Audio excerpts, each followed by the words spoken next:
అందరికీ నమస్కారం. నేను మీ గౌతమ్ తేజ్. మీ అందరి కోసం మళ్ళీ ఇంకొక పాడ్కాస్ట్తో వచ్చాను. అతను ఎవరు కాదు, మన doctor Ramesh sir. Hello sir. Hello, ఎలా ఉన్నారు? బాగున్నా. మీరు ఎలా ఉన్నారు? నేను బాగున్నాను సార్. సార్, మీ జర్నీ ఎలా స్టార్ట్ అయింది అండ్ మీరు డాక్టర్ అవ్వాలని ఎలా అనుకున్నారు? డాక్టర్ అవ్వాలని అంటే అప్పుడు 2007 ఆ టైంలో, ఇంటర్మీడియట్ ఆ టైంలో మనకు అంత ఈజీగా సీట్స్ రాకపోయేదండి. ఎంబీబీఎస్ సీట్ అనేది అంత ఈజీగా రాకపోయేది. అప్పుడు ఎంసెట్ అనేది ఉండేది. ఇప్పుడు నీట్ ఉంది కానీ అప్పుడు ఎంసెట్ ఉండేది. సో ఎంసెట్ ఎగ్జామ్ రాసినప్పుడు నాకు ఒక 10,000 అలా ర్యాంక్ వచ్చిందండి. సో తర్వాత మా ఫాదర్, నాకు ఇద్దరు బ్రదర్స్, వాళ్ళు ఓకే నీకు ఎంబీబీఎస్ వచ్చే అవకాశం ఉంటుంది, నువ్వు కోచింగ్ తీసుకో అని చెప్పారు. సో ఆ కోచింగ్ తీసుకోవడం వల్ల నాకు అప్పుడు ర్యాంక్ వచ్చింది, గవర్నమెంట్లో సీట్ వచ్చింది. సార్, ఎందుకు పీడియాట్రిక్స్? సో పీడియాట్రిక్స్ ఎందుకు అంటే నాకు మొదటి నుంచి కూడా పేషెంట్ లక్షణాలని బట్టి అది ఏ డిసీజ్ అయి ఉండొచ్చు అనేది తెలుసుకోవడం నాకు అదొక ఛాలెంజింగ్ అనేది చాలా ఇష్టం అండి ఫస్ట్ నుంచి కూడా. సో బేబీస్ కానీ చైల్డ్ కానీ వాళ్ళ ప్రాబ్లం చెప్పలేరు. సో కేవలం ఆ లక్షణాల ద్వారానే అది ఏంటి, ఆ డిసీజ్ ఏంటి అనేది మనం ఫైండ్ అవుట్ చేయాల్సి ఉంటుంది. సో అలాంటి ఛాలెంజింగ్ బ్రాంచ్ అని నేను పీడియాట్రిక్స్ ప్రిఫర్ చేశానండి. యాజ్ ఎ పీడియాట్రిక్ డైలీ మీరు ఫేస్ చేసే ఛాలెంజెస్ ఎలా ఉంటాయి సార్? సో పీడియాట్రిక్స్కి ఛాలెంజెస్ అంటే మార్నింగ్ టైంలో ఓపీస్ వస్తాయండి, రొటీన్గా అందరు డాక్టర్స్కి వచ్చినట్టే వస్తాయి. కానీ పీడియాట్రిషియన్కి ఎస్పెషల్గా ఛాలెంజ్ అంటే ప్రశాంతంగా అన్ని ఓపీస్ ఫినిష్ చేసుకొని పడుకుంటాము. అందరూ పడుకున్నట్టే పడుకుంటాము. midnight 2-3 అయ్యేసరికి అప్పుడు సీరియస్ కేసులు ఓపీలో వస్తుంటాయి. అవి ఎలా ఉంటాయంటే ఎక్సెసివ్ క్రై అనే కండిషన్ ఉంటుంది. బేబీ అస్సలు ఏడుపు ఆపట్లేదు అని వస్తారు. 103, 104 జ్వరం ఉందని వస్తారు ఓపీస్. సో ఆ టైంలో లేవడము, ఆ టైంలో బేబీని చూడడము అనేది ఒక రియల్ టఫ్ సిచ్యువేషన్ అండి. సో మీరు ఇప్పుడు చెప్పారు కదా సార్, ఇప్పుడు నైట్ 2 o'clock 3 o'clock అని వస్తుంటుంది కదా, ఆ టైంలో మీకు నిద్ర లేవాలి అంటే చాలా మంది ఆ టైంలో ఘోరంగా నిద్రపోతుంటారు. సో ఆ టైంలో నిద్రపోవాలంటే మీకు నిద్ర డిస్టర్బ్ అయి ఉంటుంది. అలాంటి మీరు ఏమనుకుంటారు ఆ టైంలో లేవాలంటే చాలా కష్టం అనిపిస్తుంది. బట్ మన కోసం ఒక పేషెంట్ కింద వెయిట్ చేస్తున్నప్పుడు లేదా ఓపీలో వెయిట్ చేస్తున్నప్పుడు మనం ఖచ్చితంగా వెళ్ళి తీరాలి. కాబట్టి అట్ ద సేమ్ టైం వాళ్ళు ఎన్నో హోప్స్ పెట్టుకొని వస్తారు. బేబీ అనేది చాలా క్రై చేస్తుంటుంది, లేదంటే బేబీకి చాలా హై ఫీవర్ ఉండే అవకాశం ఉంది. సో అలాంటివి వాళ్ళు మన మీద నమ్మకం పెట్టుకొని వేరే ప్రాంతాల నుంచి 20 కిలోమీటర్ 30 కిలోమీటర్ నుంచి వస్తారు. సో అది వాళ్ళని దృష్టిలో పెట్టుకొని ఎంత కష్టమైనా మేము వెళ్ళి చూస్తాం. సార్, హాస్పిటల్ అంటే ఎడ్యుకేటెడ్ వాళ్ళు వస్తుంటారు, అన్ఎడ్యుకేటెడ్ వాళ్ళు వస్తుంటారు, అండ్ వాళ్ళు చాలా క్రిటికల్ సిచ్యువేషన్లో వస్తుంటారు. సో వాళ్ళు మాట వింటారా అండ్ ఆ సిచ్యువేషన్ ఎలా హ్యాండిల్ చేస్తారు మీరు? సో హాస్పిటల్కి ఎడ్యుకేటెడ్ వాళ్ళు వస్తారు, అన్ఎడ్యుకేటెడ్ వాళ్ళు వస్తారు. సో ఎవరికైనా ట్రీట్మెంట్ సేమ్ అండి. కాకపోతే ఎడ్యుకేటెడ్ వాళ్ళకి కొంచెం వెంటనే అర్థం చేసుకుంటారు. అన్ఎడ్యుకేటెడ్ వాళ్ళు వివరంగా స్పష్టంగా వాళ్ళకి అర్థమయ్యే వరకు చెప్తుంటాం. సో ఎక్కువగా నాకు విలేజ్ బ్యాక్గ్రౌండ్ నుండి ఉన్న పేషెంట్స్ వాళ్ళు వస్తూ ఉంటారు కదా, సో వాళ్ళకి వివరంగా అర్థమయ్యేలాగా, సో కండిషన్ ఏంటి, ఇప్పుడు బేబీ కానీ చైల్డ్ కానీ ఎంత సిక్ ఉంది ఏంటి అనేది చాలా వివరంగా చెప్తూ ఉంటాను. సార్, నాటు వైద్యం గురించి నేను వాట్సాప్లో ఫేస్బుక్లలో వింటూనే ఉంటాం. సో చాలామంది పెడుతూనే ఉంటారు స్టేటస్లో నాటు వైద్యం వాడాలి అని చెప్పేసి. సో అది దానివల్ల ఉపయోగాలు ఏంటి అండ్ ఇఫ్ ఇన్ కేస్ మనం వాడినామంటే సైడ్ ఎఫెక్ట్స్ ఏమొస్తాయి? సో మీరే చెప్పండి గౌతమ్, నాటు వైద్యం అని అన్నారు. సో నాటు వైద్యం జనరల్గా పిల్లలకి ఇంకెక్కువ చేస్తారు. అవును. సో వాళ్ళకి ఏమన్నా తలనొప్పి అయినా ఎక్కువ ఏడుస్తున్నా కూడా ఇక్కడ కాల్చడము, ఇక్కడ బొడ్డు దగ్గర కాల్చడము, మోషన్స్ అవుతుంటే చేస్తుంటారు. సో కాలిస్తే మోషన్స్ తగ్గుతాయా? అది ఇంపాసిబుల్ కదా, అసలు అది లాజిక్కే లేదు కదా. సో అదొకటి. ఇంకొకటి సందాక్ అని ఒక ఆకు ఉంటుంది, ఆ ఆకు తీసుకొని మొలతాడుకు కడతారు మోషన్స్ తగ్గాలని. సో అది ఏ రకంగా సైంటిఫిక్గా ఇది చేయగలుగుతాం? అట్లీస్ట్ ఆకు తిన్నా ఏమన్నా వస్తుందేమన్నా అట్లా కూడా కాదు. అది మొలతాడుకు కడితే తగ్గడం ఏంటి మోషన్స్? సో ఇలాంటివన్నీ మూఢనమ్మకాలు. ఇవన్నీ నాటు వైద్యం లాగానే యంత్రాలు కడుతుంటారు. సో అది ఇక స్ట్రాంగ్ బిలీఫ్. మనం డాక్టర్స్ వద్దన్నా కూడా ఎవరు వినరు అవి, ఓకేనా. కానీ వాటి వల్ల అయితే అంత యూజ్ అయితే ఏముండదు. సార్, పుట్టు కామెర్లు అంటే ఏంటి? దానివల్ల ఏమైనా నష్టాలు ఉన్నాయా? సో పుట్టు కామెర్లు అంటే జనరల్గా 3 రోజులు దాటిన తర్వాత, అప్పుడే పుట్టిన బేబీ 3 రోజులు దాటిన తర్వాత వాళ్ళు బిలిరూబిన్ లెవెల్స్ అనేవి పెరుగుతూ ఉంటాయండి. సో కొంతమంది పేరెంట్స్ అశ్రద్ధతో ఏం కాదు ఎండలో పెడదాము తగ్గిపోతాయి అవే అని వదిలేస్తుంటారు. సో అవి ప్రాపర్ డాక్టర్ చూడకుండా దానికి ఫోటోథెరపీ అని ఒక ట్రీట్మెంట్ ఉంటుంది. అలాంటివి ఏం చేయకుండా జస్ట్ వాళ్ళు అలా వదిలేస్తే ఆ బిలిరూబిన్ లెవెల్స్ అనేవి పెరిగి సో బేబీ బ్రెయిన్కి ఎఫెక్ట్ అయ్యే ఛాన్స్ ఉంటుందండి. సో అప్పుడు అది నష్టం జరుగుతుంది దానివల్ల. నకరికల్ లాంటి టౌన్లో ప్రాక్టీస్ చేస్తున్న డాక్టర్స్ ఎలాంటి సిచ్యువేషన్ ఫేస్ చేస్తుంటారు? సో ఇలాంటి టౌన్ సెటప్లలో ప్రాక్టీస్ చేస్తున్న డాక్టర్స్కి మామూలుగా వర్క్ బర్డెన్ పెరిగి ఏదైనా రిలాక్సేషన్ కావాలన్నా కూడా ఇక్కడ ఎలాంటి వసతులు అనేవి ఉండవండి. లైక్ ఇంకా పిల్లల ఎడ్యుకేషన్ కూడా అనేది ఇక్కడ ఇలాంటి ఏరియాల్లో ప్రాక్టీస్ చేసే డాక్టర్స్ వాళ్ళ పిల్లలకు ఎడ్యుకేషన్ కూడా ప్రాబ్లం అవుతుందండి. పెద్ద పెద్ద స్కూల్స్ అనేవి ఉండకపోవడం వల్ల అట్లా కూడా ప్రాబ్లం అవుతుంది. మేనరికం పెళ్లిల వల్ల వచ్చే దుష్ప్రయోగాలు ఏంటి? సో ఒకప్పుడు అంటే మేనరికం పెళ్ళిళ్ళు అవుతుండేవండి. ఎందుకు అంటే గృహహింస అని వాళ్ళ పిల్లని ఇస్తే గృహహింస, కొట్టడాలు, హస్బెండ్స్ కొట్టడాలు ఇలాంటివన్నీ ఉంటాయి కాబట్టి వాళ్ళు అవన్నీ చూసి వాళ్ళ ఫ్యామిలీలోనే వాళ్ళ తమ్ముడికో వాళ్ళ మేనరికం వాళ్ళ బావకో ఇస్తే మన పిల్ల సేఫ్గా మన కళ్ళ ముందు ఉంటే అట్లా ఇచ్చేవారు. ఇప్పుడు అది కొంచెం తగ్గుతూ ఉంది సొసైటీలో చెప్పాలంటే. ఎందుకంటే మేనరికం పెళ్ళిళ్ళ వల్ల పిల్లల్లో కొంచెం అవిటితనం వచ్చే అవకాశం ఉంటుంది. సో వారికి జన్యుపరమైన లోపాలు, జన్యుపరమైన ఇబ్బందులు రావడం, క్లెఫ్ట్ లిప్ అని, క్లెఫ్ట్ ప్యాలెట్ అని, సో డిఫరెంట్ ప్రాబ్లమ్స్ రావడం జరుగుతుంది. సో అందుకని మేనరికం పెళ్ళిళ్ళు అనేవి ప్రిఫర్ చేయకపోవడమే బెటర్ ఇప్పుడున్న జనరేషన్. సార్ పిల్లలలో న్యూట్రిషన్ బాగుండాలంటే ఏం చేయాలి? సో పిల్లల్లో న్యూట్రిషన్ అనేది చాలా ముఖ్యం అండి. ఎందుకు అంటే వారిది ఎదుగుతున్న శరీరం కాబట్టి న్యూట్రిషన్ అనేది చాలా కీ రోల్ ప్లే చేస్తుంది. సో అది ఎలా ఉండాలి న్యూట్రిషన్ అంటే బ్యాలెన్స్డ్ డైట్ ఉండాలి. బ్యాలెన్స్డ్ డైట్ అంటే కార్బోహైడ్రేట్స్, ప్రోటీన్స్, ఫ్యాట్స్, ఇంకా ఫైబర్ ఫుడ్ అన్నీ ఈక్వల్ సమపాలల్లో ఉండాలి. సో అలాంటి ఫుడ్ ఇస్తే పిల్లలు ఎదుగుదల అనేది చాలా బాగుంటుంది. లైక్ ఉదాహరణకి ప్రోటీన్, ఇప్పుడు 10 కేజీలు ఉన్న పిల్లోడికి 10 గ్రాముల ప్రోటీన్ అనేది తన బాడీకి అవసరం ఉంటుంది. సో అలాంటి ప్రోటీన్ రిచ్ ఫుడ్ పెడితే పిల్లల ఎదుగుదల అనేది బాగుంటుంది. లైక్ ఉదాహరణకి ఎగ్ అనేది ఒక కంప్లీట్ ప్రోటీన్ అండి, complete food, super food egg అనేది. సో ఎగ్ని ఖచ్చితంగా ప్రిఫర్ చేయాలి. డే బై డే పెట్టినా ప్రాబ్లం లేదు, డైలీ పెట్టినా ప్రాబ్లం లేదు. ఇంకా ఫిష్, చికెన్, మటన్ 8 months దాటిన పిల్లలకి ఫిష్ స్టార్ట్ చేయొచ్చు, ఎగ్, చికెన్, మటన్ అనేది స్టార్ట్ చేయొచ్చు. ఇంకా రాగులు, శనగలు, పల్లీలు ఇలాంటివన్నీ పిల్లలకు పెట్టాలి. పుట్టిన సమయం నుంచి నెల వరకు వచ్చే సిచ్యువేషన్స్ అంటే లైక్ ఎలాంటి సిమ్టమ్స్ ఉంటాయి, ఏ సిమ్టమ్స్కి మనం భయపడాలి? సో మంచి ప్రశ్న అండి ఇది. ఎందుకంటే రొటీన్గా మదర్స్ వర్రీ అవుతూ ఉంటారు. మదర్స్, గ్రాండ్ పేరెంట్స్, వాళ్ళ అమ్మమ్మలు, నాయనమ్మలు వర్రీ అవుతూ ఉంటారు ఈ ప్రాబ్లం గురించి. సో దేనికి భయపడాలి, దేనికి భయపడొద్దు అంటే, సో అప్పుడే పుట్టిన పిల్లల నుండి నెలలో పిల్లలకి సహజంగా కొన్ని లక్షణాలు ఉంటాయండి. అవి వచ్చినా అంత టెన్షన్ పడాల్సిన అవసరం లేదు. ఉదాహరణకి ఏంటంటే అది వెక్కిళ్ళు రావడం, ఒళ్ళు బాగా ఇరుస్తూ ఉంటారు ఈ ఏజ్ పిల్లలు. సో ఇంకా మోషన్ బాగా ఒకటే రోజు 4-5 సార్లు మోషన్ వెళ్తుంటారు. సో ఇంకా కొంతమంది పిల్లలు 2-3 రోజులకు ఒకసారి మోషన్ వెళ్తూ ఉంటారు. ఓకేనా?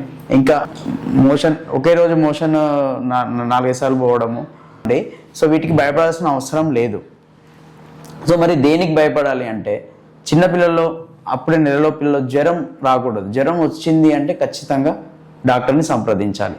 ఒకవేళ ఎగపోత, ఆయాసం అనేది ఉంటుంది, ఇక్కడ పక్కలు గుంటలు పడడము, సో అక్కడ ఇట్లా ఆయాస పడుతూ ఉంది బేబీ అంటే, లేదు బేబీ అస్సలే పాలు తాగట్లేదు అంటే మాత్రం ఖచ్చితంగా డాక్టర్ని సంప్రదించాలి. దానికి భయపడాల్సి ఉంటుంది.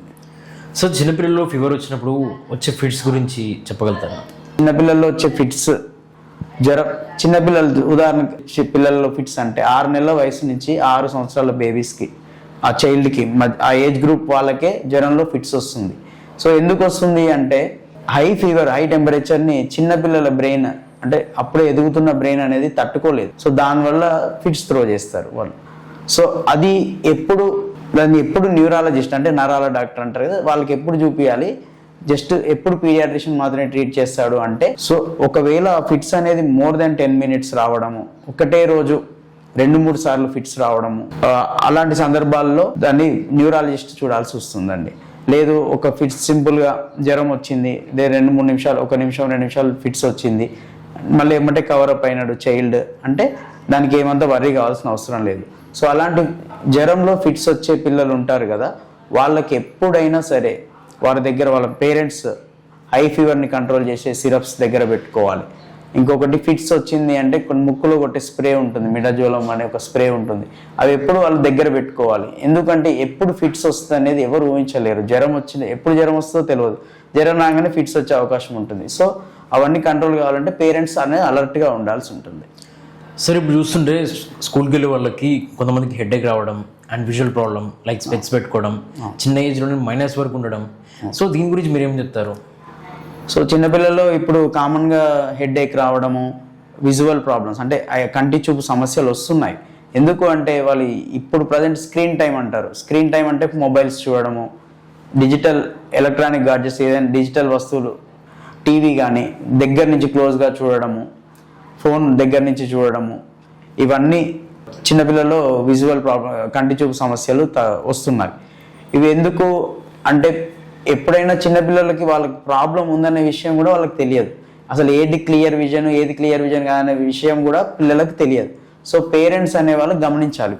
సో వాళ్ళు ఎట్లా చూస్తున్నారు, దగ్గర నుంచి చూస్తున్నారా, ఏమైనా ఇబ్బంది పడుతున్నారా అనేది పేరెంట్సే గమనించాల్సి ఉంటుంది. సో దీన్ని అవాయిడ్ చేయాలి అంటే సో పిల్లల్ని క్లోజ్గా టీవీ చూడనియొద్దు, మొబైల్ చూడనివ్వద్దు, అవుట్డోర్ గేమ్స్ ఆడడానికి ఎక్కువ వాళ్ళని ప్రోత్సహించాలి. ఇంకా క్యారెట్, ఆకుకూరలు అలాంటివి తింటే కంటి చూపు అనేది చాలా షార్ప్గా ఉంటుంది. వారి చూపు సమస్యలు కానీ హెడేక్ కానీ ఉంటే మాత్రం కంటి డాక్టర్ని సంప్రదించాలి. వాళ్ళు ఏమైనా సైట్ ఏమైనా ఉంటే స్పెక్స్ సజెస్ట్ చేస్తారు. సో అది యూజ్ చేయాల్సి వస్తుంది.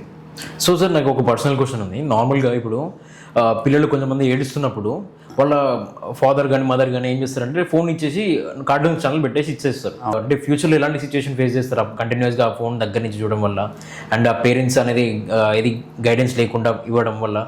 ఇవ్వడం అనేది చాలా డేంజర్ అండి. ప్రజెంట్ ఉన్న జనరేషన్ అంతా అలానే ఉన్నారు.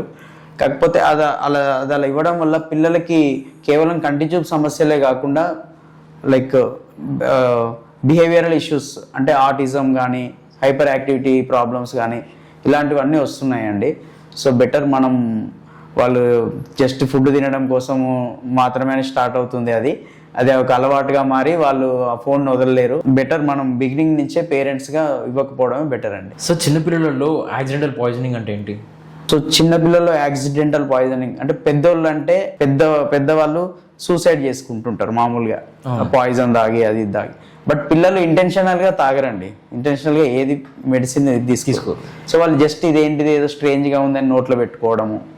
లైక్ ఉదాహరణకి వాళ్ళ అమ్మమ్మలు నాయనమ్మలు వాడే బీపీ గోళీలు, ఇంకా కిరోసిన్, ఇంట్లో కిరోసిన్, ఇంకా ఇంట్లో క్లీన్ చేసే సర్ఫేస్ క్లీనర్స్, ఆల్ అవుట్, ఇలాంటివన్నీ వాళ్ళకి స్ట్రేంజ్గా అనిపిస్తాయి. లైక్ వాళ్ళు ఎక్స్ప్లోర్ చేస్తూ ఉంటారు కదా చిన్నపిల్లలు. సో అవి తీసి సడన్గా నోట్లో పెట్టేసుకోవడము, సో అలా చేస్తుంటారు. దాన్నే యాక్సిడెంటల్ పాయిజనింగ్ అంటాము. సో అది జరిగినప్పుడు parents, grand parents home remedies చేయొద్దండి. ఏంటి లైక్ ఫోర్స్ఫుల్గా కక్కించడము. అన్నిసార్లు ఫోర్స్ఫుల్గా కక్కించడం అనేది కరెక్ట్ కాదు. ఉదాహరణ కిరోసిన్ మింగింది బేబీ తెలియక, అది ఫోర్స్ఫుల్గా కక్కిస్తే అది ఆస్పిరేషన్ అయ్యి లంగ్స్లోకి వెళ్ళే ప్రమాదం ఉంటుంది. సో దానివల్ల న్యూమోనియా అయ్యి ఇంకా డేంజర్ అయ్యేది సిచ్యువేషన్ ఉంటుంది. సో అలాంటి హోమ్ రెమెడీస్ లైక్ ఫోర్స్ఫుల్గా కక్కించడము, పాలు దాపించడము ఇలాంటివన్నీ చేయొద్దు. డైరెక్ట్ హాస్పిటల్కి వెళ్ళి చూపించాల్సి ఉంటుంది. సో పిల్లలలో కాన్స్టిపేషన్ ఎలా తగ్గించాలి? సో కాన్స్టిపేషన్ అంటే ఇది మన తెలుగులో మాట్లాడంటే మలబద్ధకం అంటారు. సో పిల్లలకి ఈ ప్రాబ్లం ఎందుకు వస్తుంది అంటే పేరెంట్స్ ఎక్కువ మిల్క్ ఇవ్వడం వల్ల. మిల్క్లో కాల్షియం చాలా ఉంటుందండి. సో కాల్షియం మరీ ఎక్కువ అంటే మోతాదులో ఇస్తే వెల్ అండ్ గుడ్. సో వాళ్ళు ఇంకా మోతాదు మించి రోజుకి 4 సార్లు 5 సార్లు అంటే పిల్లలంటే అబోవ్ 1 year పిల్లలకి స్లోగా బెటర్, తగ్గించడం బెటర్ పాలు అనేది, అవి మరీ ఎక్కువ ఇవ్వకుండా. సో అలా ఇచ్చినప్పుడు మోషన్ టైట్గా రావడం జరుగుతూ ఉంటుంది. సో ఇది నివారించాలి అంటే లేదంటే కొంతమంది పిల్లలకి వాళ్ళ శరీర తత్వం ప్రకారమే మలబద్ధకం ఉంటుంది. సో ఇది నివారించాలంటే ఎట్లా హై ఫైబర్ డైట్ పెట్టాలి. లైక్ ఆకుకూరలు పెట్టాలి, ఆకుకూరలు, కూరగాయలు, క్యారెట్స్, ఆకుకూరలు, ఇంకా యాపిల్ ఫ్రూట్ వల్ల మోషన్ చాలా ఫ్రీగా అవుతుంది. సో ఇలాంటి ఫ్రూట్స్, వాటర్ కంటెంట్ బాగున్న ఫ్రూట్స్, వాటర్ బాగా ఇస్తూ ఉండాలి పిల్లలకు కూడా, సో మోషన్ ఫ్రీ అవ్వడం కోసం. సో ఇలాంటి వాడితే సరిపోతుంది. సో అవి ఇవన్నీ వాడుతున్నా మోషన్ ఫ్రీ లేదు, కాన్స్టిపేషన్ ప్రాబ్లం అంటే వాళ్ళు డాక్టర్ని సంప్రదించాల్సి ఉంటుంది. సార్ కామన్గా చూసుకుంటే ఇప్పుడు హాస్టల్ పిల్లలకి ఎలర్జీస్ చాలా ఎక్కువ వస్తుంటాయి. అవునండి. దీనివల్ల వస్తుంది. అండ్ ఒకవేళ వచ్చిందంటే ఎలాంటి కేసెస్ వాళ్ళు ఫాలో అవ్వాలి? ఓకే. సో మన తెలుగు రాష్ట్రాల్లో బాగా వెల్ఫేర్ హాస్టల్స్ చాలా ఉన్నాయి కదా. సో అన్ని హాస్టల్స్ ఏదైనా పిల్లలు ఉంటున్నారు అంటే వాళ్ళకి న్యాచురల్గా స్కేబిస్ అంటే చర్మ వ్యాధి, అది స్కేబిస్ అని అంటే ఇది నథింగ్ బట్ తెలుగులో చెప్పాలంటే గజ్జి అన్నట్టు. సో అది ఒకరి నుంచి ఒకరికి అది స్ప్రెడ్ అవుతూ ఉంటుంది, అంటు వ్యాధి అది. సో అది నివారించుకోవాలంటే హాస్టల్లో పిల్లలు వేడి నీళ్ళలో బట్టలు ఉతుక్కోవాల్సి ఉంటుంది. ఇంకా రెగ్యులర్గా బాత్ చేయాల్సి ఉంటుంది. ఓకేనా. సో ఒకరి దుస్తులు ఒకరు ధరించకపోవడము బెటర్. ఇంకా అది స్ప్రెడ్డింగ్ ఎక్కువ అవుతుంది అంటే దానికి ట్రీట్మెంట్ ఉంటుంది, దానికి డాక్టర్ని కలవాల్సి ఉంటుంది. సార్ కొంతమంది హెల్త్ కాన్షియస్ ఉండదు అనమాట. సో లాస్ట్ స్టేజ్ వచ్చిన వరకు వాళ్ళు అసలుకి వాళ్ళ హెల్త్ గురించి ఆలోచించరు. ఇఫ్ ఇన్ కేస్ వాళ్ళు ఆలోచించే టైంకి అది లాస్ట్ స్టేజ్ అని తెలుస్తుంది వాళ్ళకి. అలాంటి సిచ్యువేషన్ వాళ్ళకి ఏం చెప్పాలనుకుంటున్నారు మీరు? ఇలాంటి సిచ్యువేషన్స్ పీడియాట్రిక్స్ చిల్డ్రన్ స్పెషలిస్ట్స్ అనేది రెగ్యులర్గా ఫేస్ చేస్తూ ఉంటారు. ఎందుకు అంటే వీళ్ళు జస్ట్ ఫీవర్ వచ్చింది కదా అని ఫీవర్కే సిరప్స్ వేస్తూ ఉంటారు వాళ్ళ పేరెంట్స్. సో అసలు ఎందుకు వచ్చింది, దాని మూలం ఏంది, దాని రూట్ కాజ్ ఏంది అనేది తెలుసుకోకుండా ఓన్లీ జస్ట్ థర్మామీటర్లో టెంపరేచర్ ఉంది, దానికి ఫీవర్కి సిరప్ పోస్తూ ఉంటారు. సో అట్లా 3 రోజులు 5 రోజులు అట్లా పోస్తూనే ఉంటారు అసలు.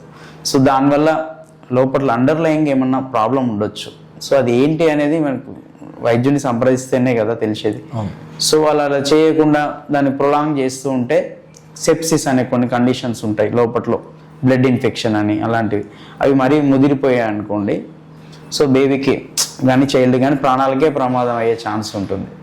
సో అలా లేట్గా ప్రజెంట్ అవ్వడం వల్ల డాక్టర్ కూడా కొన్నిసార్లు ఏం చేయలేని పరిస్థితి ఉంటుంది. వాళ్ళకి ఉదాహరణకు న్యూమోనియా వచ్చింది, జస్ట్ మామూలుగా ఆయాసం ఉన్నప్పుడు చూపిస్తే దాన్ని యాంటీబయాటిక్స్ పెట్టి దానికి కొంచెం ఆక్సిజన్ ఇచ్చి సెట్ చేయొచ్చు. కానీ వారు విపరీతమైన ఆయాసం ముదిరిపోయి బాగా ప్రాబ్లం ఎక్కువైనాక వచ్చారనుకోండి, అప్పుడు పెద్ద మిషన్లు పెట్టాల్సి వస్తుంది, వెంటిలేటర్ పెట్టాల్సి వస్తుంది. సో అప్పటికి కూడా మనం గ్యారంటీ ఇవ్వలేం. సో అందుకే ఏదన్నా పిల్లల విషయంలో మాత్రం పేరెంట్స్ కానీ టేక్ కేర్ ఎవరు తీసుకుంటారో వాళ్ళు కానీ వెంటనే అలర్ట్ అయ్యి వాళ్ళని చూపించడం అనేది చాలా అవసరం. So speech delay and autism అంటే ఏంటి? స్పీచ్ డిలే అంటే సో సాధారణంగా పిల్లలు సంవత్సర వయసు వారి పిల్లలు బాబా మామ అలాంటి పదాలు మాట్లాడతారు. 2 సంవత్సరాల వయసు పిల్లలు ఒక 2 వర్డ్స్ సెంటెన్స్ అంటే వాంట్ మిల్క్, అవి మిల్క్ ఇవ్వండి, ఇలాంటి పదాలు మాట్లాడాలి. కనీసం 2 years కూడా ఆ పదాలు కూడా రాలేదు అంటే సో దాన్ని స్పీచ్ డిలే అంటాం. ఆటిజం అంటే ఏంటి అంటే మీరు అడిగినట్టు ఆటిజంలో స్పీచ్ డిలే అనేది ఒక లక్షణం ఉంటుంది. కానీ ఆటిజంలో దానితో పాటు స్పీచ్ డిలేతో పాటు ఇంకా వేరే లక్షణాలు అంటే ఆ పిల్లలు ఆటిజం ఉన్న పిల్లలు వారి లోకంలో వారు ఉంటారు. సో అంటే వేరే సోషల్ ఇంటరాక్షన్ అనేది ఉండదు, ఇంకా సస్టైన్ ఐ కాంటాక్ట్ అనేది ఉండదు. అంటే వాళ్ళు కళ్ళు పెట్టి పిలవగానే ఇట్లా చూడరు, అంటే పేరు పెట్టి పిలిచినా కూడా వాళ్ళు అసలు పలకరు, వాళ్ళ లోకంలో వాళ్ళ ఆటలు వాళ్ళు ఉంటారు. సో రిపిటేటివ్ బిహేవియర్ ఉంటుంది. సో ఇవన్నీ ఆటిజంలో ఉండే లక్షణాలు. సో ఆటిజం అనేది ఒక బిహేవియరల్ ఇష్యూ. సో దానికి ఖచ్చితంగా న్యూరాలజిస్ట్ని కానీ డెవలప్మెంటల్ పీడియాట్రిషియన్ అని ఉంటుంది, ఒక బ్రాంచ్ ఉంటుంది. సో వాళ్ళని కానీ ఎర్లీ ఇంటర్వెన్షనిస్ట్ అంటే తొందరగా ఇది నిజంగా ప్రాబ్లమా కాదా అని గుర్తించి ఒక థెరపిస్ట్ అన్నట్టు వాళ్ళు. సో వాళ్ళు బిహేవియరల్ థెరపీ వాళ్ళు ఆ లక్షణాలని ట్రీట్ చేస్తూ ఉంటారు. సో వాళ్ళని కన్సల్ట్ అవ్వడం బెటర్. సార్ ఇప్పుడు చూస్తుంటే కొంతమంది పిల్లలు తినకుండా మారం చేసి ఇప్పుడు పిల్లలు అది తినట్లేదు అని చెప్పేసి ఫోర్సబుల్గా తిండి పెడుతుంటారు. సో వాటి వల్ల వచ్చే ప్రాబ్లమ్స్ ఏంటి? సో ఇట్లా ఫోర్స్ఫుల్గా ఫుడ్ పెట్టడం వల్ల పిల్లలకి ఫుడ్ ఎవర్షన్ అనేది వస్తుంది. అంటే సో వాళ్ళకి ఏమన్నా అంతకుముందు ఆ ఫుడ్ తోటి ఏమైనా బ్యాడ్ ఎక్స్పీరియన్స్ లైక్ చోకింగ్ అవ్వడము, వామిటింగ్ అవ్వడము అలాంటివి ఉండొచ్చు. లేదంటే రిపీట్గా సేమ్ ఫుడ్ పెట్టడం లైక్ మనకు ఉప్మా అలా ఎలా బోర్ కొడుతుందో పిల్లలకు కూడా ఏదైనా ఫుడ్ రొటీన్గా అదే పెడుతుంటే వాళ్ళు తినడానికి ఇష్టపడరు. సో అలాంటి వాటిని ఎలా నివారించుకోవాలి అంటే యాజ్ ఎ పేరెంట్స్కి సలహా నేను ఇవ్వదలుచుకుంది ఏంటంటే సో వాళ్ళకి కలర్ఫుల్ ప్లేట్స్, కొంచెం అట్రాక్టివ్గా ప్లేట్స్ పెట్టి ఫుడ్ టెక్స్చర్ రెగ్యులర్గా మారుస్తూ ఫుడ్ కూడా colourful food like carrots add చేసి సో ఆరెంజ్ కలర్లో అట్లా పెట్టడం చేయండి. లేదు ఇంకొకటి ఏంటంటే మల్టిపుల్ మీల్స్ అంటే ఒకటేసారి ఇంత ఫుడ్ పెడతా అని కాకుండా స్మాల్ ఫ్రీక్వెంట్ మీల్స్ అంటాం.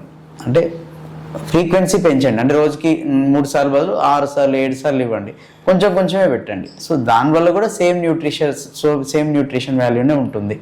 సో ఇంకొకటి ఫుడ్కి ముందు ఏదైనా జంక్ ఫుడ్ తినడము, బిస్కెట్స్ తినడము, లైక్ ఏమన్నా బయట సైడ్ ఫుడ్ ఏమైనా తినడం ఉన్నా కూడా ఫుడ్ తినరు వాళ్ళు. ఇంకా హై మిల్క్ బాగా తాగినా కూడా ఆకలి అనేది కాదు.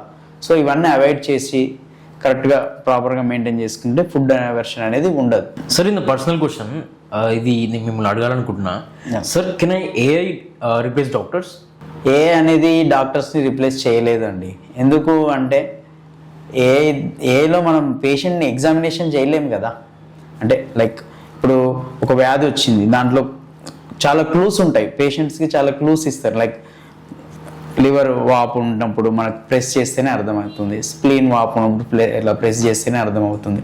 లైక్ స్టెత్ తోటి వింటే ఒక్కొక్క వ్యాధికి ఒక్కొక్క రకమైన సౌండ్ వస్తుంది. కొన్ని ఆస్తమా లాంటి వాటికి పిల్లి కూతలు వస్తాయి. సో న్యూమోనియా లాంటి వాటికి క్రాకిల్స్ అనే వేరే రకమైన సౌండ్ వస్తుంటుంది. సో అవన్నీ అనేది మనకు డీల్ చేయలేదండి. అది డెఫినెట్గా డాక్టరే దాన్ని కరెక్ట్గా చూడాల్సి వస్తుంది. ఏదో జస్ట్ ఏం చేస్తుంది, ఒక లక్షణం సరే ఉదాహరణకు ఫీవర్ వచ్చిందంటే ఒక సిరప్ పేరు చెప్పడము, అది అంతవరకు చేయగలుగుతుంది. కానీ సో అది ఏంది వ్యాధి నిర్ధారణ అనేది ఏ వల్ల అయితే జరగదండి. డాక్టర్స్ని రిప్లేస్ చేయడం కష్టం. సో సార్ ఇప్పుడు చూసుకుంటే కొంతమంది వాళ్ళ హెల్త్ సర్టిఫికేట్ నార్మల్గా హెల్త్ రిపోర్ట్స్ ఉంటాయి కదా, ఆ రిపోర్ట్ తీసుకెళ్ళి ఆన్లైన్లో చాట్ జీపీటీ కానీ పర్ప్లెక్సిటీ కానీ వాళ్ళకి ఇచ్చేసి దాంట్లో వచ్చే ఇన్ఫర్మేషన్ నాకేం ప్రాబ్లం ఉంది, నేను ఏం మెడిసిన్ తీసుకోవాలని చెప్పేసి దాంట్లో ఇచ్చి మెడిసిన్ తీసుకుంటున్నారు. సో అలాంటి డాక్టర్ ప్రిస్క్రిప్షన్ లేకుండా తీసుకుంటున్నారు. సో వాళ్ళకి ఏమైనా ప్రాబ్లమ్స్ ఫేస్ చేస్తారా ఫ్యూచర్లో? చూడండి, ఏఐకి మనం ఇచ్చే ఇన్పుట్స్ బట్టే అది ఆన్సర్ ఇస్తుంది. సో డాక్టర్ ఏంటి, సో అన్నీ క్రోడీకరించుకుంటాడు. అంటే అన్నీ ఇప్పుడు like reports, at the same time examination findings, అంటే పేషెంట్లో ఏ లక్షణాలు ఉన్నాయి, పేషెంట్ని ఎగ్జామినేషన్ చేస్తే ఏ ప్రాబ్లం ఉంది, స్కాన్ చేస్తే ఏమొచ్చింది, రిపోర్ట్లు ఏమొచ్చింది, అవన్నీ చూసుకొని వాటికి తగ్గట్టుగా ట్రీట్మెంట్ ఇస్తారు.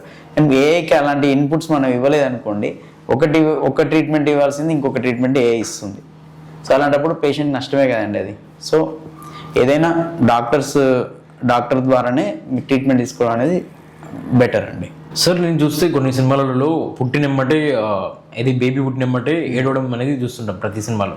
సో ఇప్పుడు బయట కూడా వెళ్ళాలని జరుగుతుందా? అండ్ ఇఫ్ ఇన్ కేసు ఏడవకపోతే ఎందుకు కంగారు పడతారు డాక్టర్స్? చాలా మంచి ప్రశ్న ఇది. సో ఇప్పుడు మీరు అబ్జర్వ్ చేస్తే గైనకాలజిస్టులు డెలివరీ టైంలో ఖచ్చితంగా పీడియాట్రిషియన్ని అందుబాటులో ఉంచుకుంటారు. ఎందుకు అంటే పుట్టిన బిడ్డ ఖచ్చితంగా ఏడవాలండి. పుట్టగానే ఏడవలేదు అంటే బ్రెయిన్కి వెళ్ళాల్సిన ఆక్సిజన్ అనేది వెళ్ళదు. ఫస్ట్ ఏడుపులోనే మనం ఏడుపు అంటే నథింగ్ బట్ అది గాలి పీల్చుకోవడం, ఆ టైంకి ఆక్సిజన్ అనేది ఊపిరితిత్తులోకి వెళ్ళడం అన్నట్టు. ఓకే. సో అది కానీ జరగలేదంటే అసలు జస్ట్ ఇమాజిన్, మనకు ఆక్సిజన్ అందలేదు అంటే బ్రెయిన్ డ్యామేజ్ అవుతుంది. అప్పుడే పుట్టిన పిల్లల్లో బ్రెయిన్ డ్యామేజ్ అవుతుంది. దానివల్ల ఫ్యూచర్ మొత్తం వాళ్ళకి సెరిబ్రల్ పాలసీ అని ఒక భయంకరమైన ఒక అంగవైకల్యం వస్తుందండి. సో అది నివారించుకోవాలి అంటే ఖచ్చితంగా అప్పుడే పుట్టిన బేబీ ఏడవాలి. సో దానికోసమే డాక్టర్స్ అందరూ టెన్షన్ పడతారు. ఒకవేళ ఏడవకపోతే వెంటనే ఏడిపించేలాగా పాజిటివ్ ప్రెషర్ వెంటిలేషన్ అంటే ఆక్సిజన్ ఇవ్వడము, ట్యూబ్ ఊపిరితిత్తులోకి వేసి ఆక్సిజన్ ఇవ్వడం అలా చేస్తుంటాం. చాలా ముఖ్యమైన విషయం అది. అలా ఏడవకపోతే మాత్రం పీడియాట్రిషియన్ అందుబాటులో ఉండి పీడియాట్రిషియన్స్కే దాని గురించి అవగాహన ఉంటుంది. ఎందుకంటే వాళ్ళు ఎన్ఆర్పి అని ఒక కోర్స్ చేస్తారు. ఆ కోర్స్ చేయడం వల్ల దాంట్లో స్టెప్స్ ఉంటాయి. ఒకవేళ బేబీ ఏడవకపోతే ఏం చేయాలి, స్టెప్ బై స్టెప్ ఉంటుంది.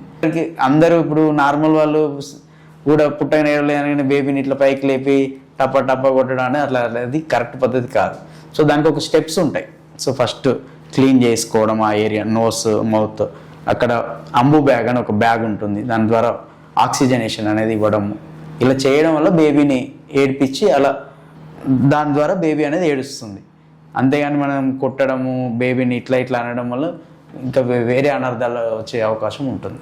ఓకే. సరే ఇప్పుడు చూస్తుంటే టీనేజర్స్ చాలామంది ఫోన్స్ యూజ్ చేస్తున్నారు. సో యూజ్ చేసేటప్పుడు బెట్టింగ్ యాప్స్ ఈజీ మనీ కోసం వెళ్తున్నారు. సో వాటి వల్ల ఎడిక్షన్కి వెళ్తున్నారు. And if in case win అవ్వకపోతే మళ్ళీ నెక్స్ట్ దాంట్లో విన్ అయితే మళ్ళీ అమౌంట్ పెడుతున్నారు. ఈ ఎడిక్షన్ ఎలా పోతుంది? సో టీనేజ్ పిల్లల్లో ఫోన్ అడిక్షన్ వల్ల, ఆ ఫోన్లో ఉండే సోషల్ మీడియా దాని యాడ్స్ వల్ల, గేమ్స్ ఆడుతూ దానికి అడిక్ట్ అవుతూ ఉన్నారు. సో ఇది ఏంది బెట్టింగ్ యాప్ అనేది? ఫస్ట్ అదొక మైండ్ గేమ్. ఎవరైనా నీకు ఈజీ మనీ అనేది, ఎప్పుడు ఒక మనిషికి ఈజీగా మనీ వస్తుందంటే అది నమ్మొద్దు. ఎందుకు? వాడు ఫస్ట్ మనకు కొన్ని డబ్బులు ఇస్తాడు, దాన్ని ఒక ట్రాప్ అన్నట్టు. అది ఆ ట్రాప్లో మనం పడొద్దు. లైక్ అంటే టీనేజ్ పిల్లలకి నేను చెప్పాలనుకుంటున్నాను. సో అప్పుడు ఫస్ట్ మనం గెలిచేలాగా చేస్తాడు, ఫస్ట్ కొన్ని మనీ ఇస్తాడు. సో అప్పుడు మనకు కొంచెం హ్యాపీ అనిపిస్తుంది, డోపమైన్ రిలీజ్ అవుతుంది, మళ్ళీ ఆడతాం, ఓడిపోగానే మళ్ళీ అర్జు టు రికవరీ, మనీని రికవర్ చేసుకోవాలి, లాస్ అయినామన్న ఇది ఉంటుంది. సో ఇదొక హ్యాబిట్ లాగా అయిపోయి హ్యాబిట్ కాస్త అడిక్షన్ అయిపోతుంది. సో ఇలాంటి పిల్లలు చాలా కుటుంబాలే చిన్న భిన్నం అవుతున్నాయి దీనివల్ల.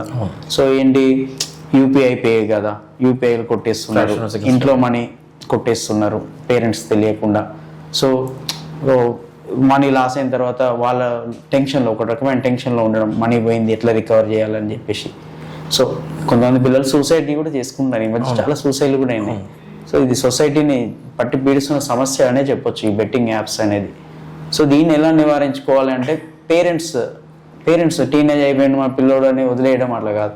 పేరెంట్స్ కంటిన్యూగా అబ్జర్వ్ చేస్తూ ఉండాలి. సో ఏం జరుగుతుంది, సో పిల్లవాడు ఏం చేస్తుండు, వాడు టెన్షన్ పడుతుండా, ఇంట్లో మనీని ఏమైనా మిస్యూజ్ చేస్తుండా, ఇలాంటివన్నీ గమనించుకుంటూ ఉండాలండి. సార్ మదర్ తినే ఫుడ్లో అంటే డిఫరెంట్ ఉంటాయి. సో ప్రోటీన్స్ ఉంటాయి, ఇలాంటివి ఉంటాయి. సో అవి తినడం వల్ల లోపల ఉన్న ఫీటస్కి ఏమన్నా ఇన్ఫ్లుయెన్స్ జరుగుతుంటుంది? మదర్ నాట్ ఓన్లీ ఫుడ్ అండి, మదర్ తినే ఫుడ్ తోటి చాలా యూజ్ ఉంటుంది. ఫుడ్డే కాదు, మదర్ అలవాట్లు కానీ, మదర్ తీసుకునే స్ట్రెస్ కానీ, మదర్కి ఉండే హ్యాబిట్స్ కానీ, ఇవన్నీ కూడా బేబీని లోపల ఉన్న కడుపులో ఉన్న ఫీటస్ని ఇన్ఫ్లుయెన్స్ చేస్తాయి. సో ఎలా అంటే లైక్ మదర్కి ఏమన్నా బీపీ కానీ షుగర్ కానీ వచ్చింది అనుకోండి ప్రెగ్నెన్సీ టైంలో, దానివల్ల బేబీ గ్రోత్ కొంచెం కాంప్రమైజ్ అవుతుంది. ఇంకొకటి మదర్కి ఏమైనా స్మోకింగ్ కానీ ఆల్కహాలిజం కానీ ఏమైనా ఉంటే బేబీకి బిహేవియరల్ ఇష్యూస్ వస్తుంటాయి ఫ్యూచర్లో.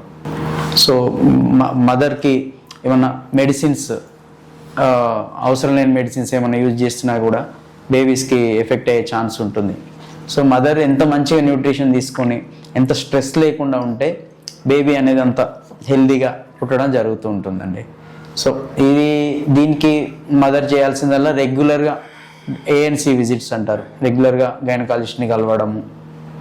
సో వాళ్ళు ఇచ్చిన ప్రిస్క్రైబ్ చేసిన మెడిసిన్స్ వాడడం, లైక్ ఆ టైంలో ఏ గైనకాలజిస్ట్ ఐరన్, కాల్షియం ఇలాంటి యూస్ఫుల్ మెడికేషన్ ఇస్తూ ఉంటారు. సో ఇవి ఎందుకులే వీళ్ళందరూ ఇలానే రాస్తారు డాక్టర్లను పక్కకు పెట్టడం అలాంటివి చేయకుండా, సో ఇచ్చినవి ప్రాపర్ వేలో యూజ్ చేసుకుని, సో స్ట్రెస్ లేకుండా హ్యాబిట్స్ ఏమన్నా బ్యాడ్ హ్యాబిట్స్ ఉన్నా వదిలేసి అలా ఉంటే ఫీటస్ చాలా హెల్తీగా, వాళ్ళ ఫ్యూచర్ కూడా చాలా బాగుంటుంది. సరే ఇప్పుడు చూసుకుంటే కాలేజ్కి వెళ్ళే వాళ్ళు, స్కూల్కి వెళ్ళే వాళ్ళు, చిన్నపిల్లలు కానీ వీళ్ళు ఎలాంటి డైట్ తీసుకుంటే వాళ్ళ లైఫ్ స్టైల్ బాగుంటుంది? డైట్ అంటే ఇప్పుడు స్పెషల్గా దానికంటే ఒక డైట్ అని పెట్టుకోవాల్సిన అవసరం లేదు. మనం తినే రైస్, మంచి దానికి సంబంధించిన curries like chicken, mutton, egg, fish అలాంటివి మెయింటైన్ చేసుకుంటూ డేలో ఆకుకూరలు, కూరగాయలు అవన్నీ సమపాలలో బ్యాలెన్స్డ్ డైట్ తీసుకుంటే సరిపోతుందండి. సో ఇప్పటి యువత ఏం చేస్తుంది, జిమ్ అని చెప్పేసి క్రియాటిన్, కొంచెం ప్రోటీన్ పౌడర్స్ సంథింగ్ విపరీతంగా బాడీ పెరగాలని some steroids, some protein powders అలాంటివి తీసుకోవడం జరుగుతుంది. సో దానివల్ల కొంచెం నష్టం ఉంటుందండి, కొంచెం కిడ్నీస్కి ఎఫెక్ట్ అయ్యే అవకాశం కూడా ఉందండి దానివల్ల. ఎందుకంటే హై ప్రోటీన్ కదా, హై ప్రోటీన్ అనేది ఎప్పుడైనా కిడ్నీ డ్యామేజ్ చేస్తుంది. అలాంటి వాటికి ఎంకరేజ్ చేయకుండా సో రెగ్యులర్ ఎక్సర్సైజ్ చేయడం వెరీ గుడ్ థింగ్. అది చేస్తూ ఉండి మీరు మామూలుగా తినే ఫుడ్ తింటే సరిపోతుంది. సో దానికోసం అంటూ ఎక్కడో ప్రోటీన్ పౌడర్స్ అవన్నీ అవసరం లేదు. సో న్యాచురల్గా ఆర్గానిక్గా దొరికేవే కరెక్ట్ మోతాదులో తీసుకొని రెగ్యులర్ ఎక్సర్సైజెస్, స్ట్రెచెస్ ఇలాంటివన్నీ చేసుకుంటే బెటర్. సార్ మదర్ ఫీడింగ్ ఇచ్చే మిల్క్ చాలా ఇంపార్టెంట్ అంటారు కదా, దీనివల్ల? సో బ్రెస్ట్ మిల్క్కి మనం ఒకవేళ వాల్యూ కట్టలేము, ఒకవేళ వాల్యూ కడితే దాని వాల్యూ కొన్ని కోట్లు ఉంటుంది. ఎందుకు అంటే అసలు దాంట్లో బ్రెస్ట్ మిల్క్లో లేని ఎలిమెంట్ అనేది లేదు, అన్నీ ఉంటాయి, అన్ని బేబీకి కావాల్సినవి అన్నీ ఉంటాయి. లైక్ బేబీ బ్రెయిన్ గ్రోత్ రావడం కోసం డెకోజా ఎగ్జనాయిక్ యాసిడ్ అని DHA అని ఉంటుంది. బేబీకి గట్ ఇంప్రూవ్ కావడం కోసం మంచి మంచి ప్రీబయాటిక్స్, ప్రోబయాటిక్స్ దాంట్లో ఉంటాయి. బేబీ ఇమ్యూనిటీ బిల్డప్ కావడం కోసం, బేబీకి రోగనిరోధక శక్తి ఇంప్రూవ్ కావడం కోసం ఇమ్యూనోగ్లోబులిన్స్ దాంట్లో ఉంటాయి, వాడినట్టు అన్నీ ఉంటాయండి. సో అందుకే బ్రెస్ట్ మిల్క్ అనేది ఒక సూపర్, ఇక ఫస్ట్ 6 months బేబీకి అది ఇక అమృతం అన్నట్టు, ఇంకా అంత ఇంపార్టెంట్ అది. సో కొన్ని మదర్స్ తెలియక కొంచెం ఇవ్వలేక, ఒకసారి పాలు రాకపోయేసరికి రావట్లేమని ఫ్రస్ట్రేట్ అయ్యి ఫార్ములా మిల్క్ ఇవ్వడము. ఫార్ములా మిల్క్ కొంతమంది మదర్స్ బ్రెస్ట్ మిల్క్తో పాటు ఫార్ములా మిల్క్ ఇస్తారు. సో డేలో వన్స్ ఏదో ఒక్కసారి అంటే ఏమో అనుకోవచ్చు, సో ఓకే కొంచెం పాలు తక్కువ అవుతున్నాయి అని ఇస్తూనేమన్నా ఎక్స్క్యూజ్ చేయొచ్చు. బట్ కొంతమంది ఓన్లీ ఫార్ములా మిల్కే ఇస్తూ ఉంటారు. సో దానివల్ల అయితే ఫ్యూచర్లో బేబీకి ఒబేసిటీ రావడము, సో వాళ్ళకి రోగనిరోధక శక్తి తక్కువ ఉండడము, ఫ్యూచర్లో డయాబెటీస్ లాంటివి రావడము, ఇలాంటివి వచ్చే ఆస్కారం ఉంటుందండి. సరే మనకి సమ్మర్ సీజన్ కదా, పిల్లల్ని కానీ పెద్దవాళ్ళు కానీ ఎలాంటి ప్రికాషన్స్ తీసుకోమంటారు? సో సమ్మర్లో ఈ ఇప్పుడున్న ఎండలకి మాత్రం పిల్లలు 10 to 6 ఆ టైం వరకు బయటకు రాకపోవడమే బెటర్. ఓకేనా. సో ఇప్పుడు ఈ ఎండల వల్ల బేబీస్కి హీట్ స్ట్రోక్స్ వస్తుంటాయి, అంటే హై గ్రేడ్ ఫీవర్ లైక్ 104, 105 అట్లా కూడా వస్తుంటాయండి. సో అట్లా రావడము, హీట్ ర్యాషెస్ అంటే ప్రిక్లీ హీట్ అంటారు కదా, అంటే చెమటకాయలు లాంటివి రావడము, ఇంకా లూజ్ మోషన్స్, వామిటింగ్స్, ఇవి కూడా వడదెబ్బ తగిలి ఇట్లా అయ్యే అవకాశం ఉంటుంది. ఏదో గేమ్స్ అని వెళ్తారు, ఇంత ఎండలో వాళ్ళు అన్న వాళ్ళకి తెలియదు ఆడుతున్నప్పుడు, బట్ అది చాలా డ్యామేజ్ చేస్తుంది. సివియర్ డిహైడ్రేషన్ అయిపోయి హై గ్రేడ్ ఫీవర్స్ వస్తూ ఉంటాయి. సో ఇది అవాయిడ్ చేయాలంటే 10 to 4, 10 to 5 ఆ టైంలో బయటికి రాకుండా కాటన్ క్లాత్స్ వాడడము, ప్లెంటీ ఆఫ్ ఫ్లూయిడ్స్ అంటే వాటర్ బాగా తీసుకోవడము, butter milk, ORS, coconut water ఇలాంటివి హైడ్రేట్ అవుతూ ఉండడం, అది చాలా బెటర్ అండి.